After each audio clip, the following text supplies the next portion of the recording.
La France est-elle menacée de récession? Elle ne l'est pas parce que nous avons un plan qui s'appuie sur 2 piliers. Un pilier de mesures d'économie que vous avez évoqué, qui porte sur 12 milliards, 1 milliard cette année, 11 milliards l'année prochaine, et un pilier croissance.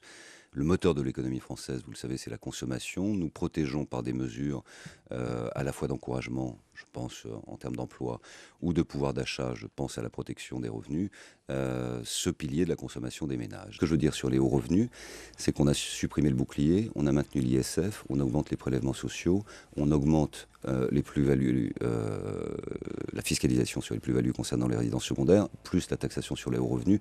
On voit bien que ce plan est équitable. Il est équitable parce qu'il repose pour beaucoup sur les épaules de ceux qui ont le plus de moyens. Nous faisons tout en France, mais la France n'est pas une île, pour protéger notre croissance que nous considérons comme convalescente. Tout est fait pour protéger cette croissance. Maintenant, elle est dépendante naturellement d'un environnement américain, mondial, les incertitudes de la zone euro. Nous avons, et c'est ça aujourd'hui qui est au calendrier, à l'ordre du jour prioritaire de nos actions, la stabilité de la zone euro. Les banques françaises font partie des plus solides au monde. Elles ont passé les stress tests. Ça a été confirmé par le gouverneur de la Banque de France. Ça a été confirmé par le président de la Banque centrale européenne hier. Ce sont des banques solides et qui ont même une dimension globale et mondiale.